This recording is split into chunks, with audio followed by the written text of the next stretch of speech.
के पीछे चलोगे, ठाकुर जी एक वृक्ष के ऊपर चढ़ गए, कोई गुफा में चलोगे, कोई कहीं चले गए, और गोविंदास जी गिनती करना 1 2 3 4 5 6 7 8 9 10 10 गिनती पूरी हुई तो गोविंदास जी ढूंढने निकले। लेकिन सबसे सरल था ठाकुर जी को ढूंढना। क्यों? इतना इत्र लगाते हैं ठाकुर जी की जहां से भी जाते हैं वो जगह महक जाती पूरी।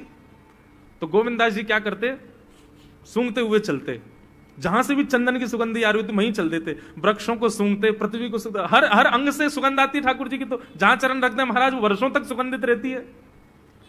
सोई गोविंदास क्या करते, 2 मिनट में ही जाते और ठाकुर जी के जिस वृक्ष पर बैठ जाते वहीं नीचे से जाके कहते थे ठाकुर जी पकड़ लियो। ठाकुर जी के गोविंदा में कितनों छुप जाऊं तुमको कैसे पकड़ ले। और ठाकुर जी अब तो पकड़ ली, अब आप जाओ, आप गिनती गिनो, हम छुपेंगे। ठाकुर जी बोले ठीक है। ठाकुर जी अब चले गए डाइन देवे और 1 2 3 4 5 6 7 8 9 10 तक गिनती गिनी, सब छुप गए। अब ठाकुर जी थोड़ी देर तो ढूंढते रहे, ढूंढते ढूंढते ढूंढते ठाकुर जी गए थक। बोले जे तो मिलेगा ही ना गोविंदा, पतो ना कहां जाके छुप गए, मिले ही ना रो। सो ठाकुर जी कहा कियो, ढूंढना छोड़ करके मंदिर में गए और जाकर के अपने बिस्तर पर सो गए। बोले चुपो रे, मैं आई ना रो ढूंढवे तो को। और यहां गोविंद स्वामी छुप करके बैठे, बोले ठाकुर जी आ रहे होंगे। अब प्रतीक्षा करते करते करते करते शाम के 5 बज गए। गोविंदास जी बेचारे बार बार इतने सहज हो जाएं कि ठाकुर जी को मैं दिख जाऊं। पहले वृक्ष पे थे, थोड़े नीचे आ गए कि कोई बात नहीं ठाकुर जी को दिख नहीं रहूंगा, अब दिख जाऊंगा। फिर और नीचे आ गए, नीचे ही खड़े हो गए, बोले अब दिख जाऊंगा। और थोड़े पास चले गए, बोले अब दिख जाऊंगा। अब तो बिल्कुल खुले में ही खड़े हो गए, अरे पकड़ लो हमको आके। लेकिन ठाकुर जी तो है ही नहीं, ठाकुर जी सो रहे हैं कमरा में जाके। इतने में ही महाराज गुसाई जी ने घंटे घड़ियाल बजाए। ठाकुर जी के उत्थापन का समय शाम को 4:30 5 बजे मंदिर खुलता है। और जैसे ही घंटे घड़ियालों की आवाज आई, गोविंद स्वामी बोले मैं यहां दुबको बैठा हूं, 4 घंटा से भूखो प्यासो पेड़ पे चढ़ा हूं कि लाला आ रहे होगे ढूंढ, खुद मंदिर में पहुंच के आरती करा रहे हैं अपनी। गोविंद दास जी मंदिर के बाहर जाके खड़े हो गए तो देखा श्रीनाथ जी बढ़िया प्रेम से खड़े आरती करवा रहे। जैसे ही श्रीनाथ जी ने देखा सामने गोविंदा खड़ो है, तो ठाकुर जी डरन लगे। बोले क्यों, या को पकड़वे में श्रम है, जा तो थक जाता हूं मैं, या हमारे तो आगे सो गए हो और जो गुस्सा कर रहा है। तो गोविंदास जी का पद है, दाव दे आयो भाज गमार, पद है, पद में ही ठाकुर जी को सुना रहे हैं। दाव दे आयो भाज गमार, कवई तो निकसे को भार, ऐसी दूंगो मार। ठाकुर जी घबराने लगे। गुसाई जी बोले जय जय कहा भयो। बोले देख गोविंदा, गोविंदा मुझसे नाराज है रो, मुझको सुना रो है। गुसाई जी बोले हे गोविंदा तुम क्यों ठाकुर जी पे नाराज हो, तुम्हारे लाडले ने कहा कि हो, तुम्हें कहा पतो। 4 घंटा ते पेड़ पे लटको बैठो मैं कि आ रहे होंगे आ रहे होंगे, आई ना, यहां के सो गए, जैसे ऐसे काम करे तुम्हारा लाला। गुसाई जी जब ये लीला सुनते तो उनके नेत्र सजल हो जाते और गोविंद दास को हृदय से लगा के कहते तुम कितने भाग्यशाली हो, जगत नियंता त्रिलोकी नाथ इस कलिकाल में तुम्हारे साथ खेलते हैं, तुम्हारे साथ लीला करते हैं। गोविंद दास ठाकुर जी को खेल बहुत प्रिय है बंधुओं, ठाकुर जी को खेलना बहुत प्रिय है, ठाकुर जी को आनंद कराओ। हमने गिरिराज जी की दंडवती परिक्रमा दी, हम थे, हमारे एक पंडित जी थे, एक फोटोग्राफर भैया थे, हम लोग थे 7-8 जने थे। दुनिया भर के लोग बोले जब भी आपकी परिक्रमा रुका करे, थोड़े थक जाया करो तो उस समय इसका पाठ करना, उसका पाठ करना, जे करना, कीर्तन करना, शुद्ध रहना, शुद्ध खाना, जैसे रहना, साबुन मत लगाना, तेल मत लगाना, दंडवती ऐसे करनी। अरे हमने कही हम लोग दंडवती कोई मनोकामना के लिए नहीं कर रहे हैं। तो मैंने कि गिरिराज जी बेचारे अकेले बैठे रहे, सब लोग उनसे अपनी मनोकामना पूछते रहे, हम तो गिरिराज जी को हंसावे के लिए, उनको नचावे के लिए, उनको आनंद करावे के लिए, कछु दिना उनको आनंद उल्लसित करावे के काज दंडवती कर रहे हैं। और हम ऐसे ही करते थे, दंडवती करके जैसे हम थक जाते तो हम लोग कोई भजन कीर्तन नहीं करते, गिरिराज जी की तरफ मुख करके बैठ जाते और फिर चुटकुल्ला सुनाते गिरिराज जी को। बोले हंसाओ, ऐसी कछु बात कहो कि गिरिराज जी हंसे, फिर नाचते और ऐसा भाव रखते कि गिरिराज जी आपके संग नाच रहे हैं, आपको नचा रहे हैं। कछु भी भोजन की सामग्री लाते वहीं बैठ के खाते कंदरान में, क्यों? बोले गिरिराज जी हमारे संग खा रहे हैं, उनको सुख मिले, वो राजी रहे, ऐसे भाव।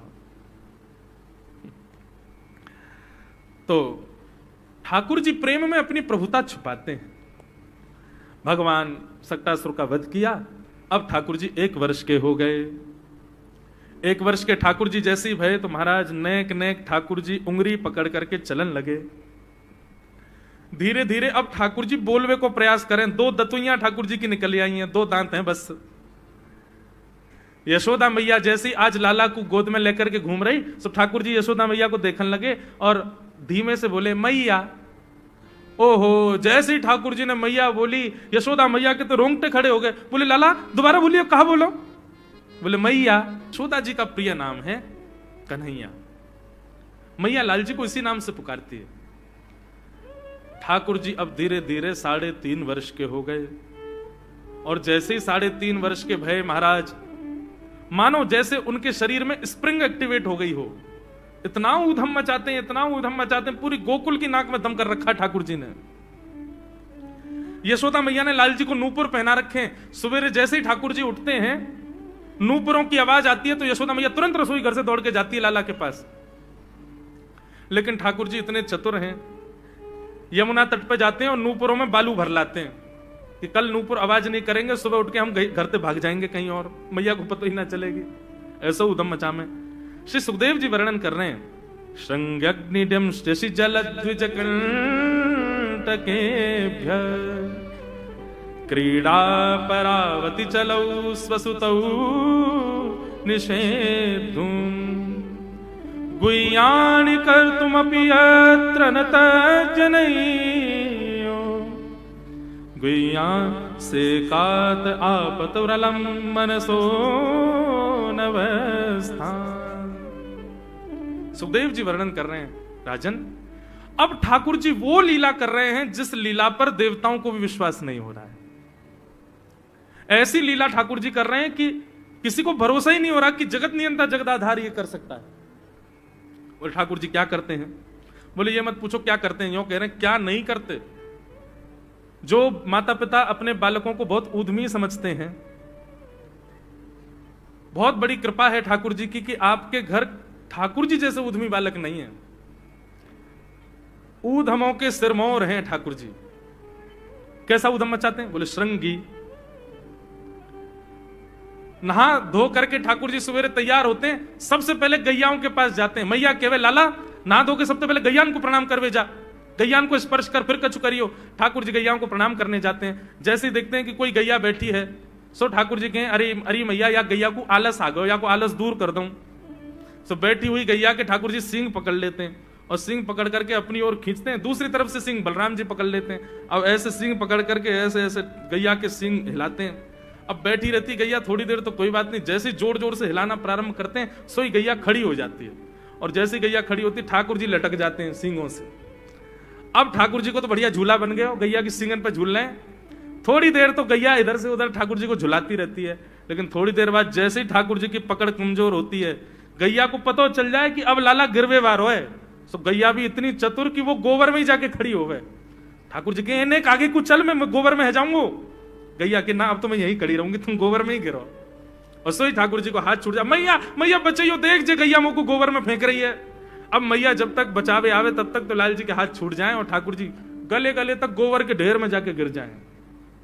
पर यशोदा मैया निकाले, कितनों सजाए लो, कितनों ए लाला तू वैसे ही कारो, ऊपर से मैं तो को बढ़िया सुंदर बना के रखूं, लेकिन तू घूम फिर गया गोबर में ही आके चौं खेले। मोकू तो लगे तू पूर्व जन्म को सूकर दिखे। ठाकुर जी मंद मंद मुस्कुरा रहे, हाँ मैया जे बड़ा भगवान को अवतार भयो ना, जाने पृथ्वी की रक्षा करी हिरण्याक्ष से। भैया बोली हाँ वो मैं ही तो हतो, मैं जय जय हूं मैया, वो बड़ा भगवान ही जय जय, वही जय जय तेरे यहाँ लाला बन के आयो है। यशोदा मैया के बातन ने मत बनाए कर, नेक नेक बड़ो है, बोल वो सीखो, ऐसी बात बनावे, जय जय बोले अपने आप नहावे धोवे है ना, मुंह पहुंचे ना, मैं जय जय हूं। ऐसी मधुर लीला ठाकुर जी कर रहे हैं। आकाश में 33 कोटि देवता ये लीला देख करके अपने नेत्रों पर विश्वास नहीं कर रहे। ऐसे मधुर ठाकुर जी। श्रृंगी अग्नि ड्यमष्टि। एक दिन नंद भवन में गैया ब्याह गई। जैसे ही गैया ब्याई, ठाकुर जी जैसे गैया ब्याती है तो ठाकुर जी वहीं खड़े हो जाते हैं। और बंधुओं शास्त्रों में आज्ञा है कि गाय जब ब्याह रही हो, बछड़े को जन्म दे रही हो या बछिया को जन्म दे रही हो, उस समय गैया जो होती है वो दो मुखी हो जाती है। एक मुख तो सामने है, और जब जन्म देती है तो बछड़ा या बछिया उसका मुख जब बाहर आता है तो दो मुखी हो जाती है। ऐसी दो मुखी गैया की जब आप परिक्रमा करते हो तो पूरे ब्रह्मांड की परिक्रमा का फल प्राप्त होता है। तो ठाकुर जी का नियम है, नंद बाबा की उंगली पकड़ के खड़े रहे, जैसे ही गैया ब्यावे वारी हो तो वाकू सहलाते रहे, जैसे ही गैया ब्यावे वारी हो, जैसे ही बछड़ा बाहर आवे सही ठाकुर जी वाकी परिक्रमा कर ले, परिक्रमा करके दंडवत प्रणाम करें, वाकू वाकी चरण रज को माथे से लगा में, और बछड़ा जन्म ले सो वाकू नवा में दुआ में वाकू अपने गरे से लगा में। एक दिन ठाकुर जी जोर जोर से रोने लगे, बछड़ा जैसे ही जन्म लियो बछड़ा ने, ठाकुर जी रोने लगे। नंद बाबा शांत करा में नहीं माने, बलराम जी ने शांत करायो नहीं माने, यशोदा मैया गोद में लेके बैठी, बोले लाला कहा भयो, तू रो क्यों रोए? बोले मैया मेरे संग बहुत बुरा भयो। यशोदा मैया बोली कहा भयो? बोले गैया के बछड़ा ने जन्म लियो। मैया बोली तो वाह बछड़ा को मैंने मुंह खोल को देखो वाह के सबरे दांत ने करे आए, मेरे जन्म को 3 साल है गए अभी तक 4 ही दांत ने करे मैया, वो टूट जाए दमष्टी रो रहे हैं अपने दांतन को, मेरे दांत चौना ने कर रहे सबरे, वाह बछड़ा के जन्म लेते सबरे दांत आ गए, मेरे दांत चौने ही आ रहे हैं। यशोदा मैया ऐसी मधुर बात सुनकर के लाल जी को हृदय से, फिर झूठी झूठी कहती मैया कहती लाला तू दूध ना पीवे ना, पूरे दिन मक्खन खावे, मक्खन चीकनो होवे, दांत निकरे चिकनो है कि सुई पेट में चलो जाए, तू दूध पिए कर। कबहू भड़ेगी चोटी मैया मोरी, कबहू भड़ेगी चोटी, कभी अपनी चोटी पकड़ के रोते मैया मेरी चोटी चौना भर रही। बलराम की चोटी देखो कैसी नागिन जैसी चोटी है वाकई, और मेरी चोटी कैसी है मैया नेक सी पतरी सी। मैया बोले लाला तू दूध ना पीवे, दूध ते चोटी बढ़े, बलराम में देखिए ऐसा जग भर के दूध पीवे। सो ठाकुर जी दूध को पात्र हाथ में ले में, अपनी चोटी खोल ले में, और फिर चोटी पकड़ करके दूध पी में, और दूध पीते पीते नापते रहे कितनी बड़ी भई की ना भई अभी। ऐसी मधुर लीला ठाकुर जी करते हैं। ऐसी लीलाएं हैं ठाकुर जी की कि उन लीलाओं को सुनकर के जो ज्ञान के मार्ग को नहीं समझ पाते, जो वैराग्य के मार्ग को नहीं समझ पाते, जो ज्ञान और वैराग्य से ठाकुर जी को प्राप्त नहीं कर पाते, वो इन लीलाओं से ठाकुर जी के हो ही जाएंगे। ऐसी लीला है। और क्या करते हैं ठाकुर जी? बोले द्विजकंटकेभ्य, इतनी मधुर लीला है ठाकुर जी की। नंद भवन से सुबह सुबह निकल जाते हैं, और राह चलता कोई भी हो अपरिचित, यदि वो साधु है, यदि वो कोई वैष्णव है, यदि वो कोई भजनानंदी है, तो ठाकुर जी उसके पास चले जाते हैं, और पास जाके पता क्या बोलते हैं? अरे तुम यहां डोल रहे हो? बोले भैया कौन हो तुम? अरे जी सब बाद में पूछियो, हम तो यूं कह रहे तुम यहां घूम रहे हो, नंद बाबा तुम्हारी मां बात देख रहे हैं, नंद बाबा तुम्हारा इंतजार कर रहे हैं। किसी से भी? बोले काय को कर रहे हैं भैया इंतजार? अरे आपके काजे यशोदा मैया ने 56 भोग बनाए हैं, और यशोदा मैया तो थाली सजा के बैठी है, आप घर जाओगे तब आपको प्रेम से प्रसाद पवाएंगे, फिर दक्षिणाओं देंगे। अरे जल्दी करो, देरी मत करो, जल्दी नंद भवन पहुंच जाओ। रोज 150 से 200 अपरिचित वैष्णव संत साधु नंद भवन आते हैं, और सब आकर के कहते हैं यशोदा मैया आप हमारी प्रतीक्षा कर रही थी, लाओ प्रसाद पवाओ। यशोदा मैया बोली मैं कौन ने कही आपसे? बोले आपको लाला बोल रहा हूं। कि यशोदा मैया तो ये कह रही। यशोदा मैया जैसे तैसे पवा देती, दक्षिणा देती, रात में लाला से कहती चोरे लाला तू सबंते यूं क्यों कहते मैं प्रतीक्षा कर रही? मैया एक तो मैं अपने घर में सब तीर्थन को भेज दूं, ये संत महात्मा चलते फिरते तीर्थ है मैया, इनको जितना हो सके अपने घर बुलाना चाहिए, इनको प्रसाद पवाना चाहिए, या हमारे गोकुल में आवे वाले सब संतन को खोज खोज के मैं तो तेरे पास भेजूं, ताकि तू ने रसोई घर में लगेगी, भोजन प्रसादी बनावेगी और बढ़िया संतन को पवावेगी, तो तेरे घर में सबरे तीर्थ आ जाएंगे मैया। ऐसा प्रेम। एक दिन ठाकुर जी के अब मित्र बन गए। कौन है मित्र? मधुमंगल, श्रीदामा, तनसुखा, मनसुखा, धनसुखा, सुबल, ये ठाकुर जी के मित्र हैं। एक दिन ठाकुर जी अपने सब मित्रन के संग बैठे, और मित्रों के संग बैठे हुए ठाकुर जी बोले भैया कल से हम लोग सब यज्ञ करेंगे। मधुमंगल, श्रीदामा बोले क्यों लाला यज्ञ क्यों करेंगे? अरे नंद बाबा रोज अग्निहोत्र करें, मैंने उनसे पूछी अग्निहोत्र करवे ते कहा हुए, तो नंद बाबा बोले अग्निहोत्र करवे ते मन चाही वस्तु प्राप्त हो जाए, अग्निदेव प्रदान करें। ठाकुर जी के सब सखा बोले लाला तू काय को करेगा अग्निहोत्र? बोले अग्निहोत्र करेंगे, अग्निदेव को प्रसन्न करके कहेंगे हमारी सुंदर सी बहू आ जाए, बस हमारा ब्याह हो जाए, अग्निदेव की प्रतीक्षा कर, अग्निदेव को प्रतिष्ठान करेंगे। सब श्रीदामा मधुमंगल 3.5 वर्ष के हैं ठाकुर जी। सोचो 3.5 वर्ष के ठाकुर जी, सखा कितने बड़े बड़े होंगे।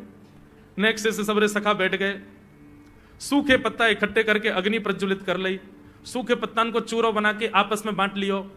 ठाकुर जी आचार्य बन के बैठ गए और बोले सुनो मैं मंत्र बोलूंगा और जैसे ही कहूं स्वाहा सबरे डालियो, और नेक भी यदि तुमने चूक करी ना, नेक भी मैंने स्वाहा बोली और तुमने नहीं डालो, तो फिर मोते मत कहियो। यदि तुम्हारी पत्नी काणी आ जाए, एक हाथ लूली आ जाए, लंगड़ी आ जाए, तो समय पर स्वाहा करना पड़ेगा। सब ग्वाल बाल बोले जो कहेगो लाला सो करेंगे, तू करवा। ठाकुर जी ओम नम नम नम स्वाहा, सब स्वाहा, सब एक संग डालते हैं। सीधामा तू देरी ते डाले, देख लियो लंगड़ी आ जाएगी तेरी बहू, अग्निदेव को प्रसन्न करो। इस प्रकार ठाकुर जी सब ग्वाल बालों के संग खेलते हैं। ग्वाल बाल बोले लाला यज्ञ तो है गयो, अब ब्राह्मणन को भोजन के काजे बुलाओ, यज्ञ के बाद ब्राह्मण भोज होना चाहिए। सोई ठाकुर जी अपने सब ग्वाल बालों की उंगली पकड़ करके पूरे गोकुल में जाते हैं, ब्राह्मणों के घर जाकर के कहते हैं आज नंद भवन में बढ़िया उत्सव भयो है, बढ़िया यज्ञ भयो है, भोजन के काजे शाम को आपको परिवार सहित आनो है। सबन को निमंत्रण दिया मैं। अब महाराज नंद भवन से जब निमंत्रण आता है तो ब्राह्मण लोग ब्राह्मणी से कहते हैं कि आज चूल्हा मत जलाना। क्यों? अरे नंद भवन में भोजन की सूचना मिलती है तो 3 दिन से भूखे रहते हैं ब्राह्मण। क्यों? इतना खवाएंगे नंद बाबा, इतना खवाएंगी यशोदा मैया कि पेट भर जाएगा, 2 दिन तक भूख भी ना लगेगी, इतना भोजन करना पड़े। ए ब्राह्मणी चूल्हा मत जलाई, और सुन नमक को पानी और दे दे। नमक को पानी पी पी करके भूख बढ़ाते हैं अपनी। बोले शाम को जाएंगे और बढ़िया चकाचक महाराज 56 भोग पाएंगे। शाम का समय हुआ, सैकड़ों हजारों ब्राह्मण आकर के नंद भवन के बाहर खड़े हो गए। यशोदा मैया ने अटारी से जैसे ही देखा इतने सारे ब्राह्मण, यशोदा मैया उतर करके आई, बोली आओ भगवान पधारो, सबन को जय श्री कृष्ण, सबन को प्रणाम। जे बताओ आज मेरे द्वार पर आप सबन को एक साथ आने को कारण कहा है? किसी को निमंत्रण देकर के और फिर पूछो कारण क्या है, बड़ा अजीब लगता है। किसी को आपने बुलाया भोजन पे, वो बेचारा आ गया, फिर आपको बताओ भैया कैसे आए, कितना अजीब लगे। ब्राह्मण बोले मैया तुम हम तो पूछ रही हो या बात कर, अरे सवेरे तो भूखे प्यासे बैठे हैं, जल्दी भोजन पवाओ। आपके यहाँ यज्ञ भयो, यज्ञ की पूर्ण आहुति की प्रसादी पावे आए हैं, और काहे क्यों आए हैं? यशोदा मैया बोली कौन सा यज्ञ, कब भयो यज्ञ, कौन सी पूर्ण आहुति? ऐसा कछु ना भयो हमारे यहाँ, आप लोगों को कोई गलत जानकारी मिली है, कौन ने कही आपसे?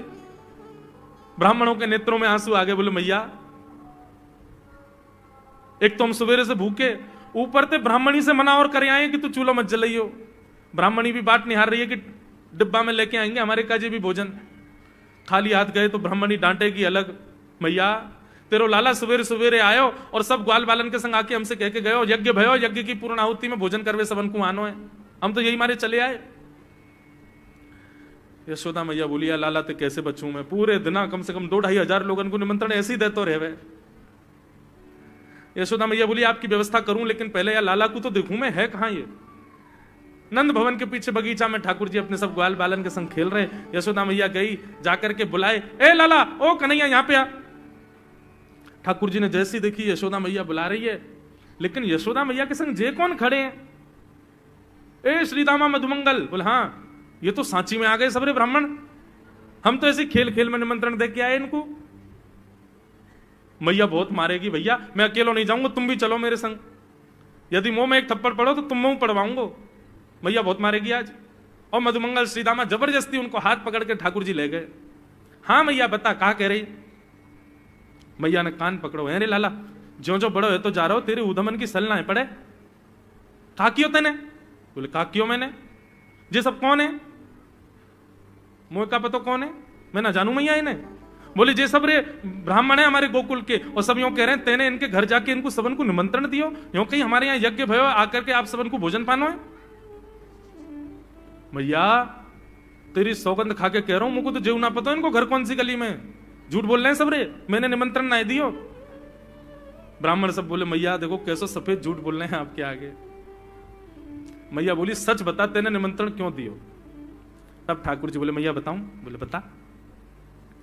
बोले हम खेल खेल को यज्ञ कर रहे, वाह यज्ञ में सामग्री नहीं, वाह यज्ञ में मंत्र बोलवे वाले भी ना है, वाह यज्ञ में कोई ब्राह्मण भी ना हो, हम आपस में ही सब यज्ञ कर रहे।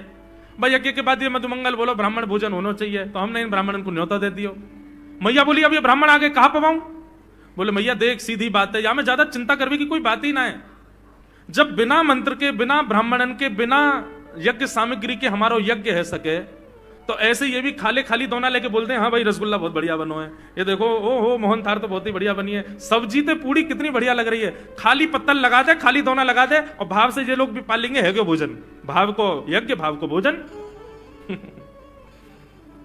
ब्राह्मणों को बंधुओं गुस्सा, ठाकुर जी की लीला पे किसी को क्रोध नहीं आता, सब हंस जाते।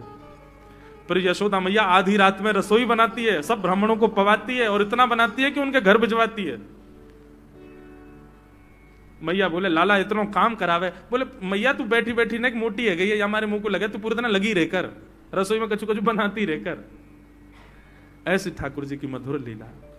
बंधुओं, भगवान ने चोरी क्यों की? अभी तक चोरी शुरू नहीं हुई ठाकुर जी की। अब ये चोरी का प्रसंग कैसे प्रारंभ होता है? एक दिन ठाकुर जी अपने ग्वाल वालों के संग खेल रहे थे, तो ठाकुर जी ने ऐसे खेल खेल में श्रीदामा को धक्का दिया, श्रीदामा गिर गया, बहुत जोर से रोया। ठाकुर जी बोले अरे भैया शांत है जा, लग गई, अरे ठीक है अब शांत है जा, लेकिन श्रीदामा शांत नहीं हुआ। ठाकुर जी बोले तुम कैसे हो? गोकुल में रहे में हम, गोकुल को मतलब है जहां हर घर में 1000 गैया, उसका नाम है गोकुल। इतनी गैयान को दूध घी दही सब हमारे घर में होवे, अरे खा पी के न बढ़िया अपनी शरीर को बनाओ, खेल खेल में लगती रहे, इतना रोवे को कहा मतलब है?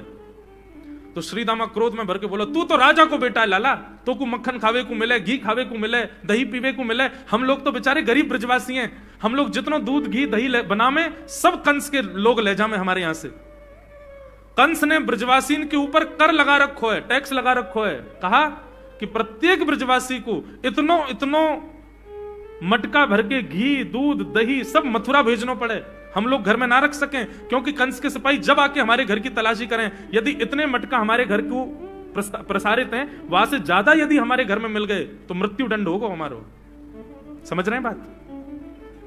कंस ने पूरे ब्रजवासियों को कह रखा है कि हर घर में 4 मटकी से ज्यादा नहीं होनी चाहिए, उससे अधिक आने वाला दूध घी दही ये सब मथुरा भेजना है।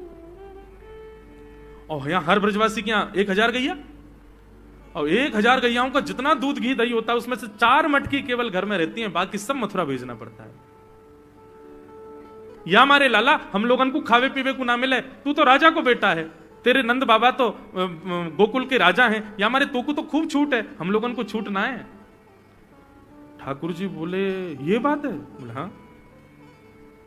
ठाकुर जी बोले मेहनत करें हम, गैया को पालें हम, गैया को घास खवाएं हम, गैया की सेवा करें हम, और दूध पीवे को वो राक्षस कंस। अभी तो मैं छोटा हूं, मेरी बात कोई मानेगा नहीं, लेकिन प्रलय तो अब तक लानी पड़ेगी। और कैसे लाएंगे? बोले राजी राजी यदि मक्खन दूध दही नहीं मिल लो तो चोरी करके खाओ, हमारो ही मक्खन है, हमारो ही दूध है, हमारो ही दही है, लेकिन अभी हम बालक हैं, हम ज्यादा कछु बोलेंगे हमारी कोई बात मानेगो ना। लेकिन ये सद वस्तु कुपात्र के हाथ में नहीं जानी चाहिए, राजी राजी नहीं मिलता तो चोरी करके खाओ। जब कर देवे को नंबर आवेगो तो सब पूछेंगे भाई कहां गए मक्खन दूध दही? बोले घर में तो है ना। बोले तो कहां गए? बोले चोर चोरी कर ले गए। और यही भाव से हम ब्रजवासी को खावे पीवे को मिला करेगो। मधुमंगल श्रीराम बोले लाला तू जो कहेगो सो करेंगे, लेकिन चोरी नहीं करेंगे। ठाकुर जी बोले तो ठीक है, कल से तुम लोग अलग खेलो, मैं और दाऊ दादा अलग खेलेंगे, हमारे संग मत खेलना। मधुमंगल सीताराम बोले अरे लाला तू ना जाने, मैया यो के लाला जो चाहे करियो, चोरी मत करियो, चोरी करवे तो ब्याह ना होवे। ठाकुर जी बोले ब्याह की पड़ रही है तो है ब्याह ना होवे। ऐसो पत्र पूछ रहा सो है गयो, पत्रो दुबरो सो तू सीख जैसो है गयो, तो कौन ब्याह करेगा ऐसे? अरे ब्याह करना तो ने खाया ने पी ने बढ़िया गाल तेरे बढ़िया होंगे, शरीर ने बढ़िया होगा तभी तो ब्याह होएगा। अब भैया हमारी बात सुन लो, जितने अच्छे काम करने सब आज कर लो, कल से चोरी करेंगे, पूरे ब्रजमंडल में आतंक मचाएंगे, हमारो ही दूध घी दही है और हम ही चोरी करके खाएंगे। ठाकुर जी ने चोरी क्यों की? क्योंकि सारा गौरस बेवजह मथुरा भेजा जाता था और मथुरा से कंस पूरे भारत में वितरित करके खूब धन कमाता था।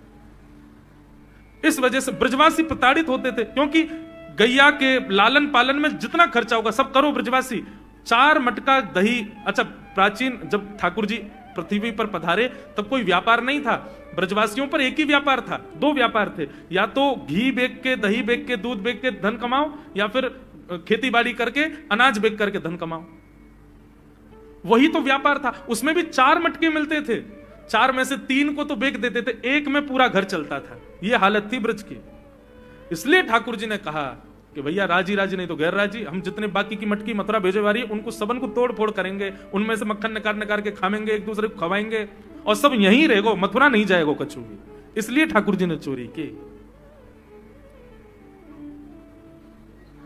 ठाकुर जी बोले प्रैक्टिस मेक्स मैन परफेक्ट, सबसे पहले प्रैक्टिस अपने घर में ही कर लें कैसे करनी है चोरी। अगले दिन ठाकुर जी सवेरे उठे और देखने लगे यशोदा मैया देख तो नहीं रही, और ठाकुर जी चुपचाप गए महाराज जहां पर सारे मक्खन दूध दही रखे, वहां पहुंच गए गौरस भंडार में।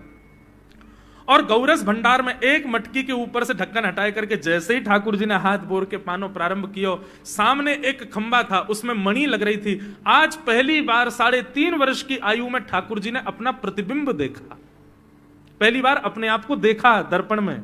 बंधुओं, बच्चों को शीशा नहीं दिखाते, छोटे बच्चों को तो दिखाते ही नहीं, और 3-4 वर्ष तक भी बालक को अपनी शक्ल थोड़ी देखता है वो।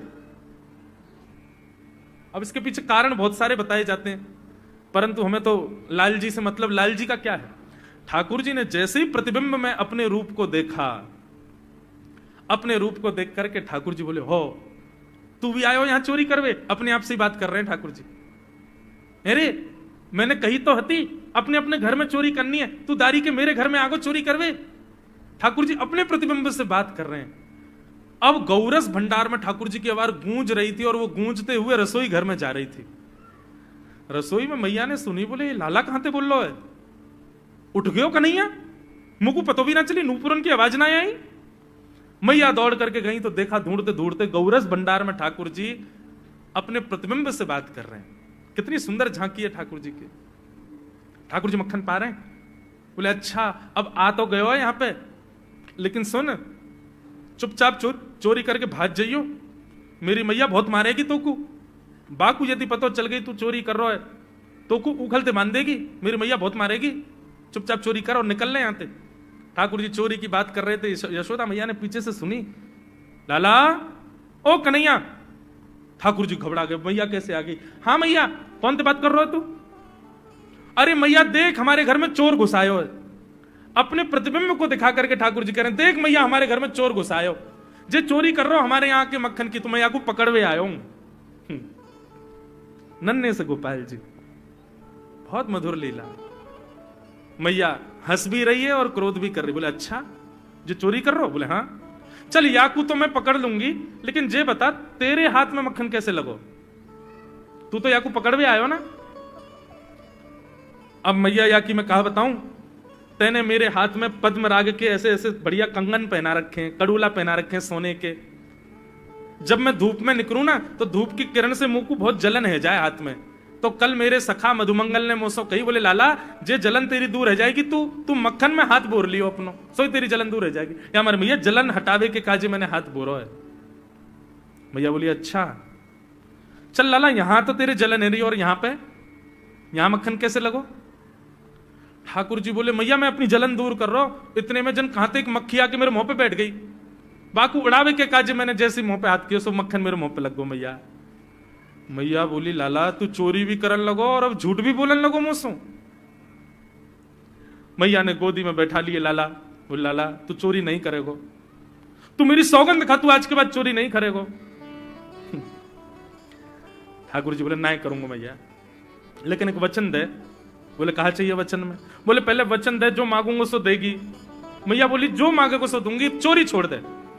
बोले सौ खाऊं पर घर ना जाऊं मैया, अब ना करूंगो चोरी। अब ना करूंगा मैया, पर सांची कह कब लावेगी मोकू तू दुल्हन गोरी।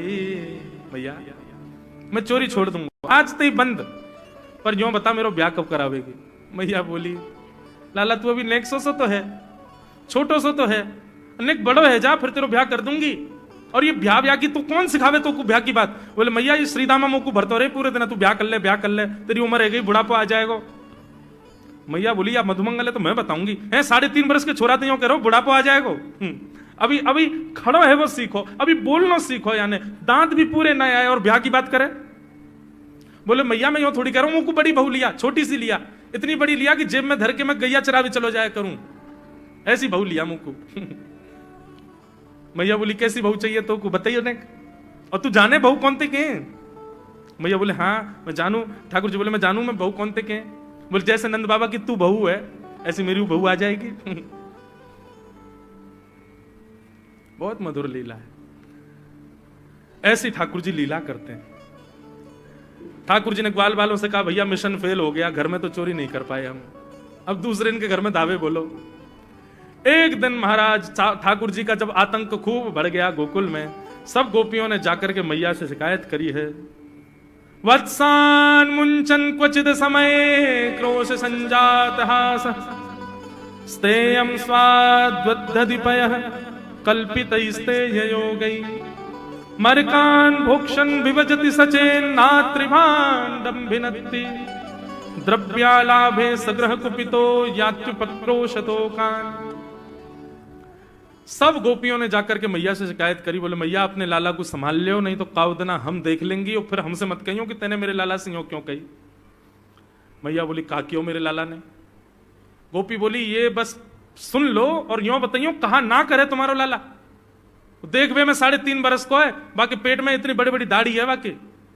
मतलब नंद रानी तेरो लाला जबर भयोरी, मेरी मटकी उलट के पलट गयोरी। नंद रानी तेरो लाला जबर भयोरी। जबर मतलब अब सुगड़ है गयो है, नेक बलवान है गयो है, सब जानकारी है या कुछ छोटो बालक मत समझियो। गोपियों ने जाकर के अपनी अपनी दुख दर्द सुनाए मैया को।